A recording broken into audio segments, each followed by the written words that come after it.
Eu teria duas considerações e aí queria fazer duas propostas que eu acho que podem já aparecer, inclusive na reflexão, e estou preocupada com o encaminhamento. Então vou fazer as duas. Uma primeira que eu acho que ontem a gente refletiu muito sobre muito não, talvez não o suficiente, né? Nunca será suficiente a nossa reflexão sobre a articulação entre os segmentos e os temas. Hoje a gente está fazendo essa discussão de novo, né? E é isso mesmo. Como é que currículo se articula com pensar a avaliação, como é que a gente pensa a formação de professores e a diversidade dos sujeitos. Ou seja, nós estamos entendendo que podemos inclusive indicar para o Eneja que quando tivermos a discussão dos grupos, tivermos grupos de trabalho no Eneja, estes grupos de trabalho indiquem, assim, o grupo de currículo não pode deixar de passar por uma reflexão que traga as questões dos sujeitos, ou seja, a gente indicar metodologicamente, ou do ponto de vista do encaminhamento da reflexão, que essas questões estão perpassadas por outras, que muitas vezes ficam ausentes da discussão. Tá? E aí um pouco nessa linha, acho que eu já tinha feito essa proposta ontem, mas vou retomá-la, dado o caráter da plenária, que a gente pense nas demandas por formação em EJA, como é que o fórum participaria, por exemplo, de uma articulação, os educadores que estão nos fóruns vão fazer uma articulação, por exemplo, por dentro do sindicato, para chegar nas universidades assim,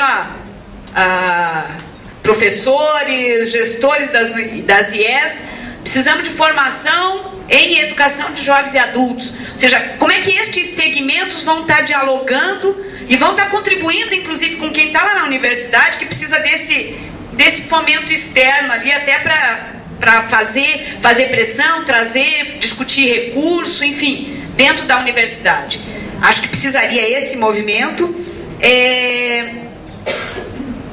Assim, também pensei na questão de que como articular nos estados os desafios e propostas levantados ou discutidos neste Encontro Regional Sul. Como é que a gente vai consolidar? Por exemplo, eu posso ir e cada estado vai, já que a gente entendeu que o documento que está vindo dos grupos, ele tem indicativos, tem contradições, tem proposições.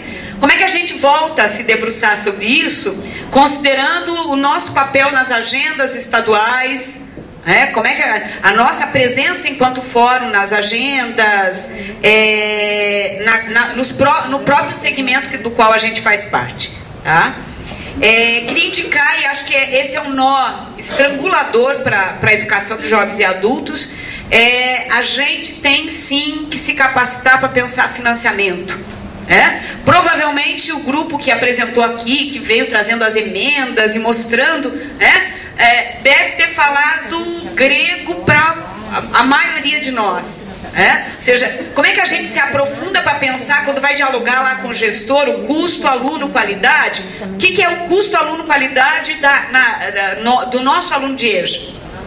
Acho que a gente tem que se capacitar, não sei se isso pode entrar lá no Eneja, mas a gente tem que pensar isso como um elemento importante. E queria, assim, do ponto de vista do encaminhamento, eu me incomodo um pouco com falas do tipo, em momento algum se falou. Quem falou? Aqui somos nós, é o fórum. Se em momento algum se falou, nós não falamos. Então vamos, porque senão a gente sempre pensa assim, o outro não disse, mais ou menos como aquelas falas, os brasileiros, o outro, que brasileiro? Nós, que se não falamos, não falamos, então vamos assumir como nós, não é assim, vocês não falaram, ou somos fórum ou viemos participar de um evento, assistir, que a gente é delegado de. Eu não estou, Nelton, aqui na proposta de uma equipe de sistematização me sentindo em condições ou à vontade de ser equipe de sistematização. Tá? Por que eu não estou me sentindo à vontade? Primeiro porque a gente não está com um documento em que a gente está discutindo e está revendo esse documento, está circulando aqui, a gente está dizendo, não é isso aqui não está...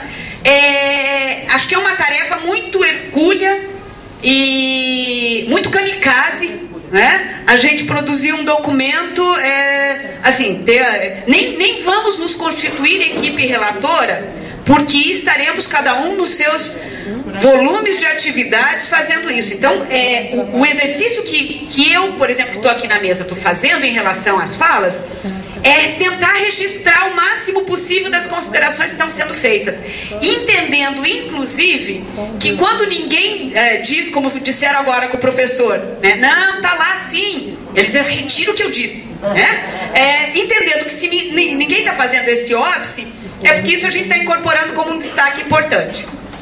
É isso que eu consigo, e eu vou estar fazendo o registro, né? Acho que cada um de nós aqui está no movimento de tentar registrar as falas rápidas, corridas, mas, enfim, com o risco humano de não ter conseguido registrar tudo, sim. E também não vamos achar que porque não registramos, não vamos fazer lá nos nossos estados, nos nossos segmentos, ou seja, é parte da possibilidade que temos de fazer o registro nesta plenária. Tá? Então, é isso, não posso me sentir equipe relatora desse momento, né? Redatora. Rapidamente, então, pela pressa. Mas eu gostaria inicialmente de pontuar uma questão que surgiu com relação aos sujeitos e principalmente uma incomodação que se tem colocado também nos fóruns nossos estaduais com relação ao que se considera adolescente. E esses adolescentes muito ligados às vezes às drogas, né? A gente associa muito aos adolescentes às drogas ou às problemáticas de viver nessa relação. Então isso me incomoda, eu acho que isso não é indicativo, inclusive, dos documentos que nós temos, o documento preparatório da Confiteia, e tem que ficar claro quem é esse sujeito que muitas vezes, aos 15 anos, ele já é um trabalhador também. E está lá estudando, está tendo que fazer a EJA porque é um trabalhador.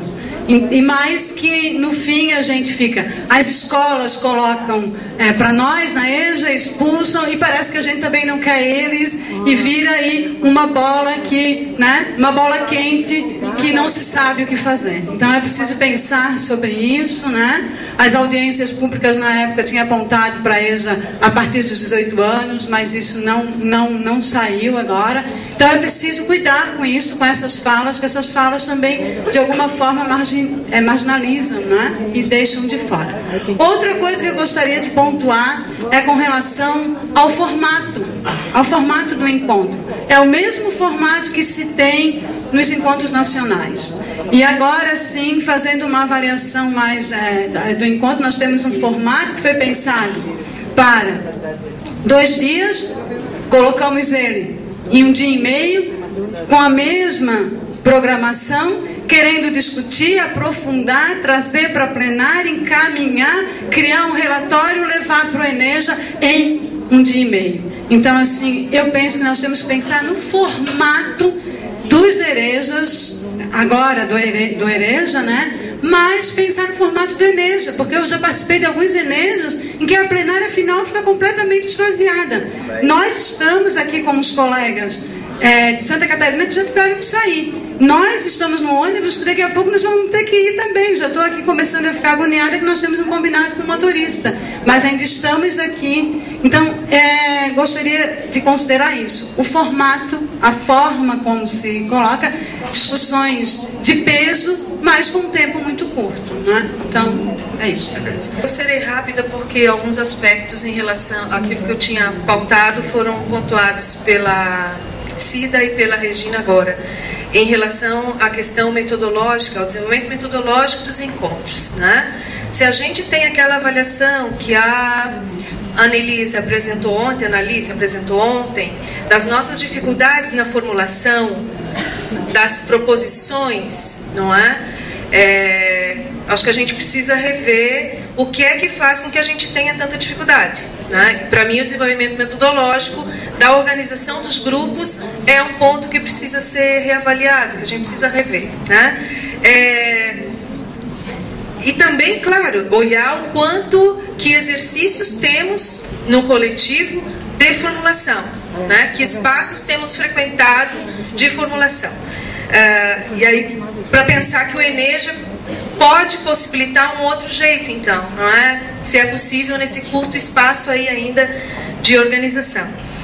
Outro aspecto que eu queria levantar é em relação às juventudes na EJA. Por quê? Essa ideia de discutir juventude a partir de nós e não a partir do que deles, né? Eu acho que é um aspecto que a gente precisa empoderá-los para vir discutir conosco. Se juventude é um sujeito, se os jovens são sujeitos que para nós trazem peculiaridades para o mundo da EJA, eles precisam ser o nosso canal de diálogo, não é? Exatamente para não aliar a juventude com a drogadição, porque quando passa a discutir juventude, o que vem das nossas conversas é a drogadição, é o menor infrator, é a medida socioeducativa, e é nisso que a gente resume a juventude da EJA. Outro aspecto que eu quero levantar é o quanto que o ENEJA pode contribuir conosco, e nós contribuirmos com o ENEJA, se a gente pautar na análise de conjuntura, que sempre acontece, do contexto político e econômico, se a gente pautar lá em Salvador a volta, né, o rearranjo das forças de ultradireita no mundo com o fascismo em alta, não é? Nós precisamos tratar disso como uma questão importante para a EJA, para que a gente deixe de evidenciar cada vez mais nos discursos, nos nossos comportamentos, falas, atitudes com muito preconceito, não é? Nós precisamos aprender a lidar com isso. Então precisamos entender que contexto é esse no mundo que a gente está vivendo, onde os skinheads estão cada vez mais organizados. No Rio Grande do Sul, por exemplo, não é? Tivemos há poucos dias evidências disso. Onde os coordenadores de EJA em Santa Catarina discrimina estudante negra, não é? Semana passada. Então é importante que a gente paute a discussão política, econômica, social, não pode passar despercebida do rearranjo das forças ultradireitas no mundo, que estão pautando aí, e isso vem, tem um marco para isso, né? Que foi a eleição de Obama nos Estados Unidos. Isso reorganiza as forças de direita, não é? E um outro aspecto ainda é dizer assim, ó, eu fico muito contente do EJA mesmo nas condições que a gente teve, sabe? Muito contente. Fico contente com a participação, fico contente com os estudantes, fico contente com o poder, com os gestores aqui, porque esse é mais um espaço. A gente não pode perdê-los, não é? Com as dificuldades que vocês tiveram para organizar, não é? Rio Grande do Sul. Mas é muito importante manter. Eu acho que esse encontro regional, ele dá um gás para a gente realimentar, voltar, recolocar as coisas no lugar, de repente nos fóruns estaduais, não é? Discutir coisas que para nós são fundamentais. E o Marco de Belém, gente? Cadê o Marco de Belém no EJA? Não é? Eu já fui contemplada nas falas que me antecederam com relação ao formato do próximo EJA. A gente sabe que a gente não vai poder construir isso para o ENEJA, que está muito próximo, né? Mas eu acho que como sugestão, a gente tem que rever o formato, fazer um texto base anterior, distribuir esse texto base anterior, ser aprovado ou não, né? Esse texto base com adendos ou não, no primeiro espaço que a gente vai ter do EJA. Depois fazer as discussões nos grupos, através dos temas, como sempre foi feito, né? Eu acho que a mesa vai ficar extremamente desgastada, porque é impossível anotar tudo e construir, né, o relatório do EJA frente a essas discussões, porque tem contradições. Nós temos contradições porque somos 3 estados diferenciados, nós ficamos 8 anos obscuros, foram feitos encontros sim, mas a gente não teve tempo para colocar todas as nossas angústias, os anseios, e por isso estão surgindo agora nos encontros da EJA. É normal que isso aconteça. Então eu acho que a minha fala já foi contemplada, eu só acho que a gente tem que colocar um novo formato sim.